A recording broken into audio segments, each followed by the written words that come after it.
5ই মে হেফাজতে ইসলামের, আমি বলবো তাদের জন্য একটা, এই সংগঠনের জন্য সব থেকে বিজয়ের দিন গেছিল 5ই মে। আপনারা ভাবছেন যে আমি গণহত্যার দিনকে বিজয় বলছি, আমি বিজয়ই বলি সেই গণহত্যাকে। বিজয় এই কারণে যে হেফাজতের তৈরি উত্থান কেন হয়েছিল? হেফাজতের উত্থান হয়েছিল বাংলাদেশের মানুষের যে ধর্মীয় স্বাধীনতা, বাঙালি মুসলমানের যে কালচার, বাঙালি মুসলমানের ধর্ম ঐতিহ্য, এটাকে রক্ষা করবার জন্য প্রধানত হেফাজতে ইসলামের উত্থান হয়েছিল। আপনারা হয়তো বলবেন রাসূল সাল্লাল্লাহু আলাইহি ওয়াসাল্লামের সম্পর্কে কটূক্তি করার জন্য হয়েছিল, এটা কারেক্ট। কিন্তু আমি যদি বৃহত্তর ভাবে বিষয়টাকে বিবেচনা করি, তাহলে কেবলমাত্র রাসূল সাল্লাল্লাহু আলাইহি ওয়াসাল্লামের অপমানের বদলা নেওয়ার জন্য হেফাজত ইসলামের উত্থান ঘটে নাই।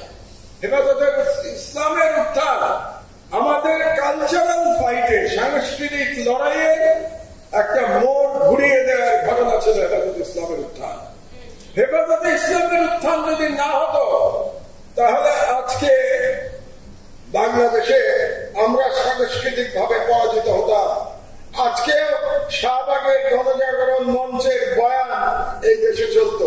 আজকে শাহবাগের গণজাগরণ মঞ্চের বয়ান ইতিহাসের আস্থা করে নিক্ষিপ্ত হয়েছে, এবং এই যে ইতিহাসের আস্থা করে নিক্ষিপ্ত হয়েছে, এর প্রধান কারণ হচ্ছে হেফাজতের উত্থান।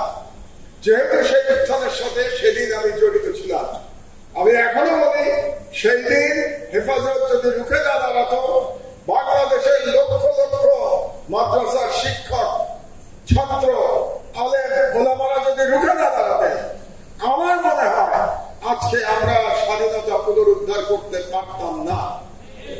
কিন্তু এত বড় যে তাদের বিজয়, এই বিজয়টা কি হেফাজতে ইসলামের নেতৃবৃন্দ বোঝেন? এটা নিয়ে আমার সন্দেহ হয় যে তারা আদৌ বোঝেন কিনা যে তারা বাংলাদেশের জন্য কত বড় কাজ করেছিলেন ওই সময়টাতে। যদি তারা বুঝতেন, তাহলে এবার 5ই মে তাদের জন্য একটা ঐতিহাসিক অপরচুনিটি ছিল, যে ঐতিহাসিক অপরচুনিটি তারা মিস করেছেন দুর্ভাগ্যজনক ভাবে। ঐতিহাসিক অপরচুনিটি কি ছিল? 5ই মে তাদের জনসভা করা উচিত ছিল বা মহাসমাবেশ করা উচিত ছিল এক দফা দাবিতে। তাদের এক দফা দাবি যে 5ই মে গণহত্যার বিচার করতে হবে। এই দাবি নিয়ে যদি 5ই মে তারা মাঠে নামতেন, যেটা তারা 3 মে 2 দিন আগে নেমেছেন, সেটাতেও কোনো সমস্যা ছিল না। কিন্তু যদি এক দফা দাবি নিয়ে নামতেন, তাহলে ওই মহাসমাবেশের মেসেজ অন্যরকম হতো। বাংলাদেশের রাজনীতিতে হেফাজতের একটা পজিশন চিরজীবনের জন্য একটা প্রতিষ্ঠা হয়ে যেত যদি এক দফা দাবি নিয়ে তারা নামতেন। কিন্তু তারা অনেকগুলো দাবি নিয়ে নেমে 5ই মে যে এত বড়, কি বলবো, এত বড় কন্ট্রিবিউশন, এতগুলো শহীদের আত্মত্যাগ, এটাকে তারা ডাইলিউট করে দিলেন। এবং ডাইলিউট করে দেওয়ার জন্য কি হলো দেখেন, হেফাজতে ইসলামকে দুঃখ প্রকাশ করতে হলো ওই মিটিংয়ে, 3 তারিখের মিটিংয়ে কোন কোন ব্যক্তির বক্তব্য নিয়ে তাদেরকে দুঃখ প্রকাশ করতে হলো। অর্থাৎ তারা ডিফেন্সিভে চলে গেলেন। যে ইস্যু নিয়ে তাদের অফেন্সিভে যাওয়ার কথা ছিল, যে ইস্যু নিয়ে সারা দেশের মানুষের তাদের পাশে দাঁড়ানোর কথা ছিল, এবং পরিস্থিতি তৈরি হয়েছিল। কারণ স্বাধীনতার পরে, দ্বিতীয় স্বাধীনতার পরে এটা প্রথম সুযোগ ছিল, সেই সুযোগ তারা মিস করলেন।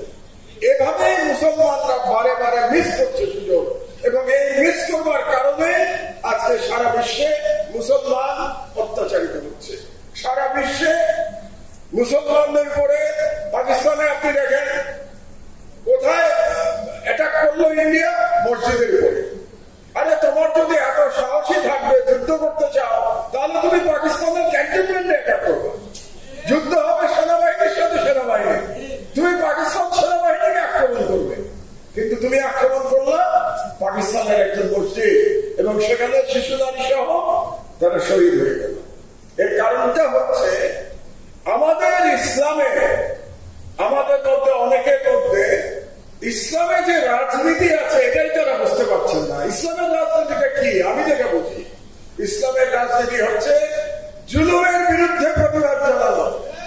রাসূল সাল্লাল্লাহু আলাইহি ওয়াসাল্লাম জুলুমের বিরুদ্ধে প্রতিবাদ জানিয়েছিলেন, তিনি এলিটের বিরুদ্ধে প্রতিবাদ জানিয়েছিলেন। আমরা বলি না সুশীল, রাসূল সাল্লাল্লাহু আলাইহি ওয়াসাল্লামের প্রতিবাদ কার বিরুদ্ধে ছিল?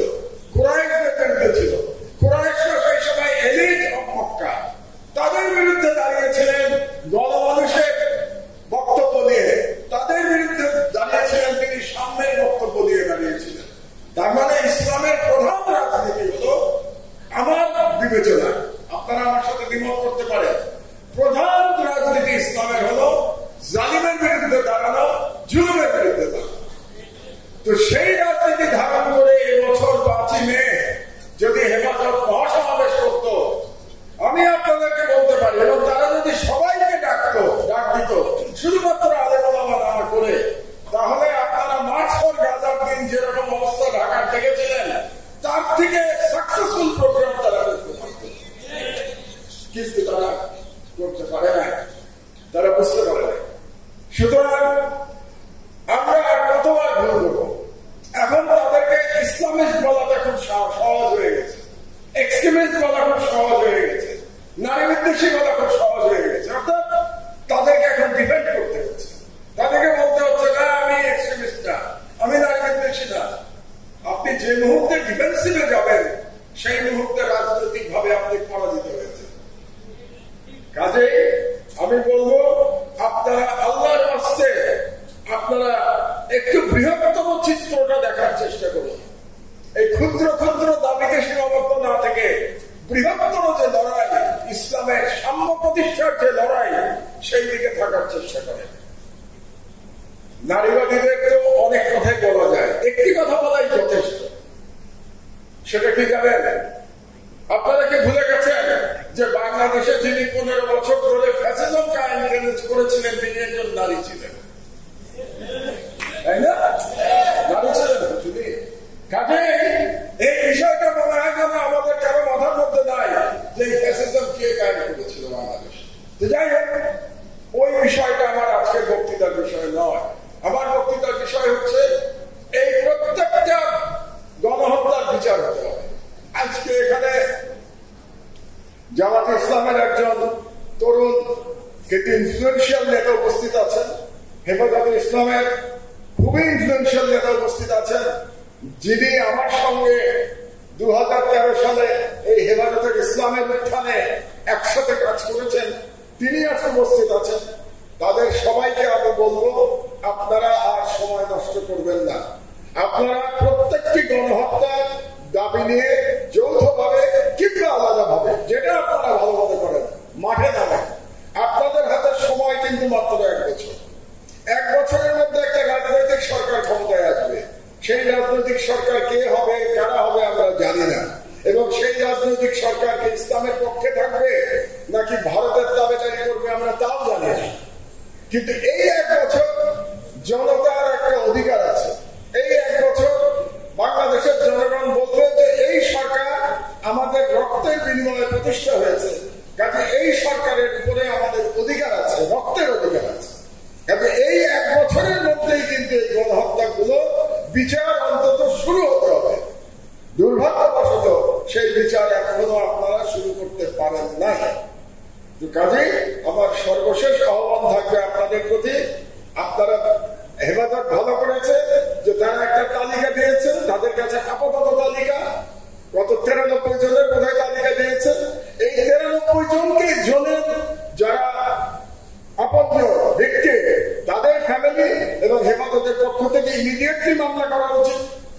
একইভাবে 2006 সালের 28 অক্টোবরের জন্য যারা ভিকটিম এবং দলীয়ভাবে জামাতের উচিত এগুলো মামলা করা।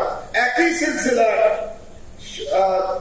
বিচারটা এখন হচ্ছে, জুলাই গণহত্যার বিচার হচ্ছে, তার আগে মোদি বিরোধী আন্দোলনে যারা শহীদ হয়েছেন তাদেরও উচিত বিচারের জন্য